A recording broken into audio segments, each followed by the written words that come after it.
Nobody believed in him. Not because he was weak, but because he was invisible. He wasn't the smartest. He wasn't the strongest. He didn't have a rich family, powerful connections, or a lucky streak. When opportunities came knocking, they didn't just skip his door. They walked right through it like he wasn't even there. People didn't doubt him loudly. They didn't point and laugh. They doubted him silently, with a glance, a shrug, or a simple turn of the head. And somehow that silence, that quiet dismissal, hurt even more than open ridicule. It was the feeling of being a ghost in your own life, a background character in a story that was supposed to be yours. Every door that closed, every invitation he never received, every time the conversation stopped when he walked into a room, it all chipped away at him. He was fighting a battle no one could see against an enemy that was everywhere and nowhere at the same time: indifference. You see, every underdog fights to battles. There's the obvious one with the world, the struggle against the odds, the systems, and the people who hold the keys. But there's a second, far more dangerous battle. It's the one fought in the quiet of your own mind, against the insidious voice that whispers, maybe they're right. Maybe you're not good enough. Maybe you should just quit. That voice is patient.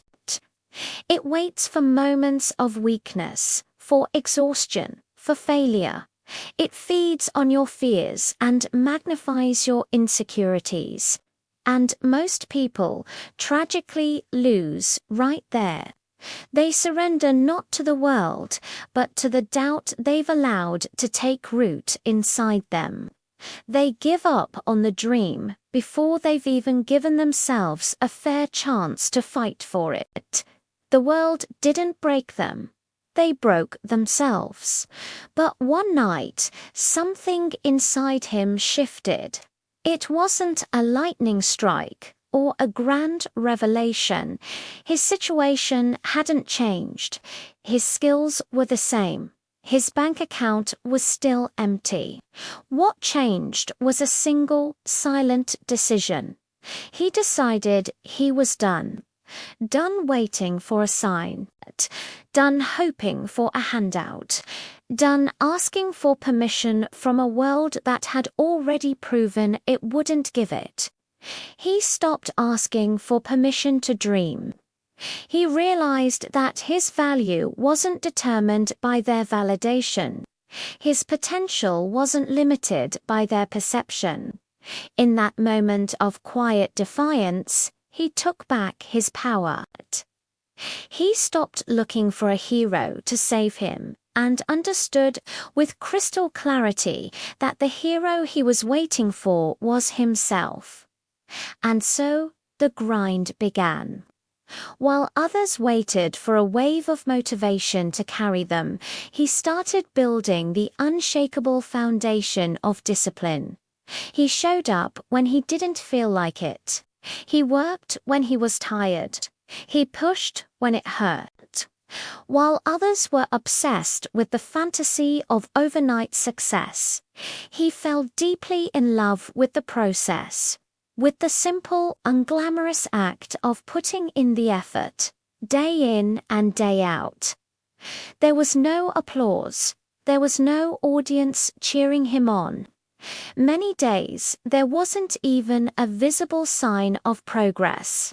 It was just him, the work, and a stubborn refusal to quit. He wasn't just building a skill. He was forging a new identity. He was becoming the person who doesn't stop. The person who finds joy not in the destination, but in the relentless, grueling, beautiful journey. And then, slowly, almost imperceptibly at first, things began to change. The same people who once looked right through him started to notice a flicker of curiosity in their eyes, a hushed whisper as he passed by. They started watching him, not because he was loud or flashy, not because he demanded their attention, but because success has a sound. It's the quiet hum of consistency. It's the reverberation of impact. It's the undeniable noise of results. He didn't have to announce his arrival. His work spoke for him. The shadows he had lived in for so long began to recede, not because he ran from them, but because he was generating his own light. The world that had once defined him by his absence now couldn't help but acknowledge his presence.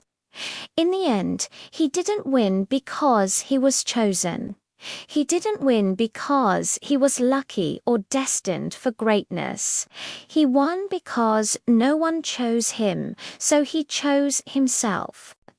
He won because when the world told him he was a nobody, he refused to listen.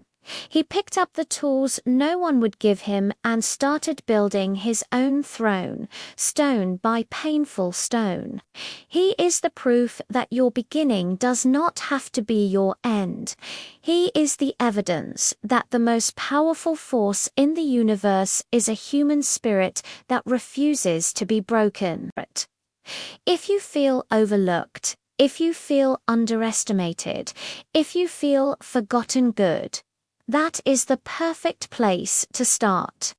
That is the fertile ground where you can build something truly unstoppable. Don't resent the shadows. Use them. Let them hide you while you build your strength. Let the silence of the world be the backdrop for the loud, relentless work you are about to do. This isn't about luck. This isn't a fairy tale. This is your rise story. Thank you for watching. If this resonated with you, consider subscribing for more stories like this. Now go build.